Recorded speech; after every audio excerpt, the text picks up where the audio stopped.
ఉన్న బంగారాన్ని విడిపించి ఆ రోజు ఆన్లైన్ రేటుకే మేము కొంటాం. Sharma gold company.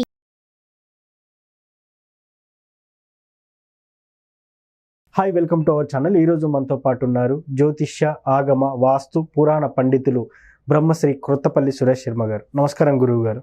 ఆయుష్మాన్ నాయన. ఓకే. మీనరాశి వారికి ఫిబ్రవరి నెలలో ఎలా ఉండబోతుంది అంటారు? మీనరాశిలోని వారు ఫిబ్రవరి 10వ తారీఖు లోపల కుటుంబపరమైనటువంటి తగాదాలు, ఏళ్ళు నడిచిన ప్రభావం వల్ల వీళ్ళు మాట్లాడే మాటలో కొంత నిబద్ధత ఉన్నప్పటికీ కూడా అనవసరంగా మాట పడాల్సిన పరిస్థితులు తలెత్తే అవకాశం కొద్దిగా ఉంటాయి. 100% కాదు, ఒక 40-50% ఉన్నాయి.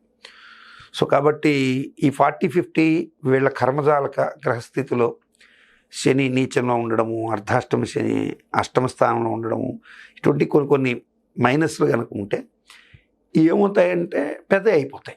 ఈ 40 ఎలాబొరేట్ అయ్యి పెరిగి సమస్య చిలికి గాని వాళ్ళలాగా తయారవచ్చు. కాబట్టి మోస్ట్ వైజబుల్ డెసిషన్ తీసుకోవాల్సిన అవసరం. చాలా తెలివిగా కుటుంబ తగాదాలు కావచ్చు, వ్యాపార తగాదాలు కావచ్చు, ఇవన్నీ 10th లోపల చాలా కేర్ఫుల్గా ఉండాలి. ఆఫ్టర్ 10th వీళ్ళకి అటువంటి వివాదాలు ఏమీ తలెత్తవు.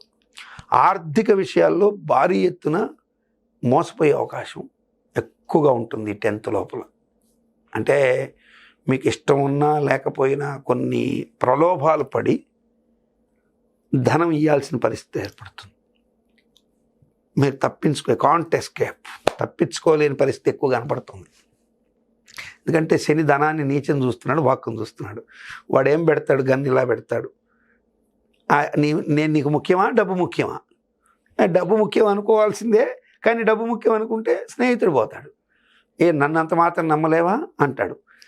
ఇట్లా చాలా క్రిటికల్ సిచ్యువేషన్ ఇంకా విపరీతమైన మొహమాటానికి వెళ్ళి ధనం ఇచ్చినందువల్ల స్నేహితుడు ఎటు చెడ్డ అయిపోతాడు. కాబట్టి ఆర్థిక విషయంలో మీరు గట్టిగా నిలబడితే ఆ స్నేహితుడు ఎప్పుడైనా సరే మళ్ళీ మిమ్మల్ని ఎత్తుక్కొని రావాల్సిందే. సో కాబట్టి డెసిషను చాలా వైస్గా తీసుకోవాలి. తానవ్వక ఇతరులను పెంపక ఎస్కేప్ అయి తిరుగువాడు ఎక్స్పర్ట్ సుమతి అన్నారు పెద్దలు. అంటే ప్రాబ్లంని జాగ్రత్తగా హ్యాండిల్ చేసుకోవాల్సిన అవసరం. అట్లా ఎస్కేప్ కాలేని వాళ్ళే ఎక్కువగా ప్రాబ్లమ్స్లో పడిపోతుంటారు. సో ముఖ్యంగా ఫైనాన్షియల్ ఇష్యూస్లో ఎట్లా ఉంటాయంటే ఎస్కేప్ కాలేని విధంగా మొహమాటానికి వెళ్ళిపోయి జరుగుతుందనేది విషయంలో స్పష్టత లేక ఇరుక్కుంటారు. కాబట్టి అటువంటి విషయంలో ఫైనాన్స్ విషయంలో మాత్రం మీన రాశి వాళ్ళు ఈ నెలలో చాలా జాగ్రత్తగా ఉండాలి. ముఖ్యంగా ఈ లాడ్జీలు, తర్వాత పేయింగ్ గెస్ట్ లాంటి సంస్థలు, గెస్ట్ హౌస్లు, పేయింగ్ గెస్ట్ హౌస్లు ఉంటాయి కదా, పేయింగ్ గెస్టులకు ఇచ్చేటువంటి రూమ్స్ నడిపేవాళ్ళు, హోటల్స్ నడిపేవాళ్ళు, వీళ్ళు ఇప్పుడు ఒక వ్యాపారం హోటల్ బిజినెస్ చేస్తుంటాడు. సడన్గా వాడు ఎవరో వస్తాడు, నీ ఫ్రెండ్నే కదా, నేను పంపించేస్తాను బిల్లు నీకు ఎందుకు అంటే అతన్ని నమ్మి ప్రోడక్ట్ పంపించేస్తే ఆ డబ్బులు రాకపోగా కలహాలు వచ్చే అవకాశం ఉంటుంది. అట్లాగే పేయింగ్ గెస్ట్గా నేను వస్తాను, మీ దగ్గర ఉంటాను, దిగుతాను, నాకు సంవత్సరం రోజులు డబ్బులు రావని ఎవరో ఒకరి చేత మొహమాటం చెప్పించుకొని దిగి సంవత్సరం తర్వాత మీకు పంగనామాలు పెట్టిపోయేదానికి బీజం ఇక్కడ పడుతుంది. సో కాబట్టి ఈ నెలలో ఫైనాన్షియల్ పరంగా ఎలాంటి ఒత్తిళ్ళకి తల వంగకూడదు అని ఖచ్చితంగా తెలుసుకోవాలి మీన రాశి వాళ్ళు. ఫైనాన్స్కి కనుక మీరు మొహమాటానికి వెళ్ళి తల వగ్గితే ఆ తర్వాత ఆ భారాన్ని మోయడానికి కూడా మీరు సిద్ధంగా ఉండాలి. అందువల్ల సపోజ్ మీ జోబులో డబ్బులు పోతే నో ఇష్యూస్, పోయినాలే అనుకుంటావు. కష్టార్జితం సంపాదించుకొని పోయిందని బాధ ఉంటుంది. సపోజ్ నువ్వే అప్పు తీసుకొచ్చి వ్యాపారం చేస్తున్నప్పుడు ఆ అప్పులోంచి వచ్చిన వ్యాపారం డబ్బులు కొంత అవతలకి ఇచ్చి వాడి వల్ల నువ్వు సఫర్ అయితే అవ్వద్దు. ఈ నెలలో ఎంత బలీయమైనటువంటి నిర్ణయం అయినా సరే, కొత్తగా పెట్టుబడి వాస్తవంగా ఈ ఫోన్ ఇలా ఉందండి, ఈ ఫోన్ ఇలా ఇస్తే మీకు ఇందులో ఫోన్ మార్చినందుకు 100 రూపాయలు వస్తాయంటే ఈ ఫోన్ విలువ ఏంటి, దీని కథ ఏంటో తెలుసుకోకుండా ఈ 100 రూపాయలు ఇక్కడ ఇచ్చేసి ఫోన్ తీసుకుంటే ఈ 100 రూపాయల ఫోన్ 10 రూపాయలకు పడిపోవచ్చు. ఓకే. కాబట్టి క్రెడిబిలిటీ లేని ఫైనాన్షియల్ థింగ్స్ జోలికి వెళ్ళకూడదు మీన రాశి వారు.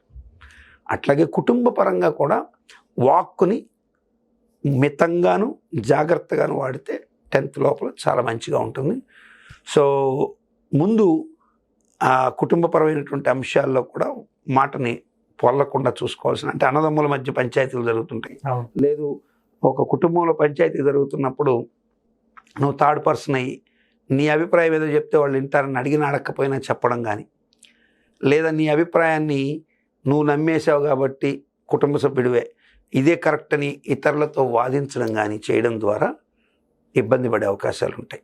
కాబట్టి అటువంటి విషయాలు జాగ్రత్తగా ఉండాలి. సో పిల్లలకు సంబంధించి విద్యాపరంగా వీళ్ళు అనుకున్నది ఒకటి, అక్కడ జరిగేది ఒకటిగా ఉండొచ్చు. అంటే వీళ్ళు ఇన్స్పైర్ అయిపోతా అంటే ఇతరుల యొక్క ప్రభావానికి ప్రభావితం అయ్యే అవకాశాలు ఉంటాయి. అంటే ఇన్ఫ్లుయెన్స్ అవుతారు, ఇన్స్పైర్ కాదు, ఇన్ఫ్లుయెన్స్ అవుతారు. ఇన్ఫ్లుయెన్స్ అవ్వడం వల్ల ఏమవుతుంది అంటే వీడు చదువుకుంది యాక్యురేట్గా చదువుకుంటాడు, వీడికి యోగం ఉంది, కానీ ఈ ఇన్ఫ్లుయెన్స్ వల్ల అక్కడ ఏదైనా ఒక కాంపిటీషన్ ఎగ్జామ్స్ రాశాడు అనుకోండి, ఖచ్చితంగా ఈ ఇన్ఫ్లుయెన్స్ వల్ల వాడు చెప్పిన దానివల్ల వీడు నష్టపోయే అవకాశం ఉంది. వీడి అంటే స్వబుద్ధి సుఖం చేయవా పరబుద్ధి వినాశక అన్నారు, మూడో మాట పక్కన పడేద్దాం. ఈ సుఖబుద్ధి వీడికి మంచి చేస్తుంది.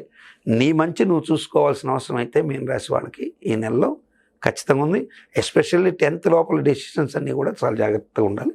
10th దగ్గర నుంచి చాలా వరకు ప్రాబ్లం రెక్టిఫై అయిపోయే అవకాశాలు ఉంటాయి, అన్ని విధాలుగా బాగుంటుంది.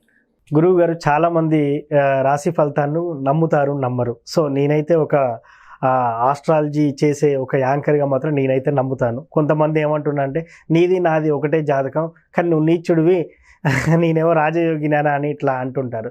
సో నిజంగా ఈ రాశి ఫలితాలన్నిటి ఎవరికి వర్తిస్తాయంటారు? ఫస్ట్ మీలాంటి వారికే కాదు నాన్న, మీరు మామూలుగా హేతుబద్ధతతో ప్రశ్నించిన, ఒక రేషనలిజం భావంతో ప్రశ్నించిన, నాస్తిక భావంతో ప్రశ్నించిన, లేదు పూర్తి సంపూర్ణ దైవభావంతో ప్రశ్నించిన ప్రశ్న అయితే ఒకటే, అసలు ఈ రాశి ఫలాలు పనిచేస్తాయా? అవును, ఖచ్చితంగా పనిచేస్తాయి.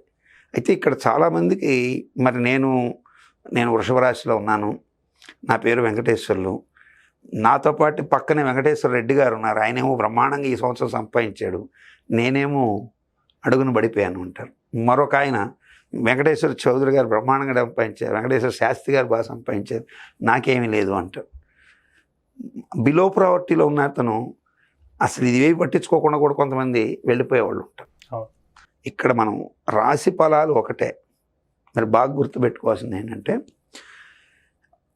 అందరికీ సమమైన ఖచ్చితమైన ఏజ్ ఫ్యాక్టర్ ఒకటి ఏంటి, రోజులు సెకండ్స్తో కూడా ఒకే సమయంలో పుట్టడం అనేది జరుగుతుంది. అవును, కానీ వాడెవడో నువ్వు ఎట్లా ఐడెంటిఫై చేస్తావు?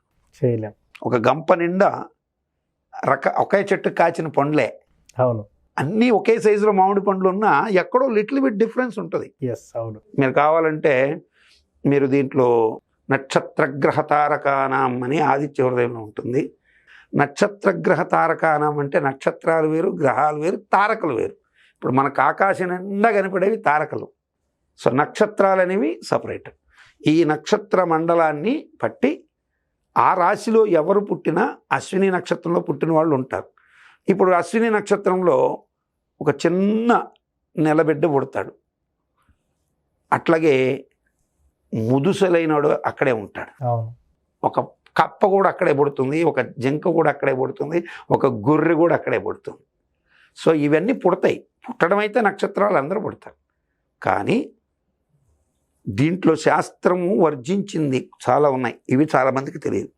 శాస్త్రం రాశి ఫలాలు ఎవరికి వర్తిస్తాయని చెప్పింది అంటే బాలకులకు వర్తించదు.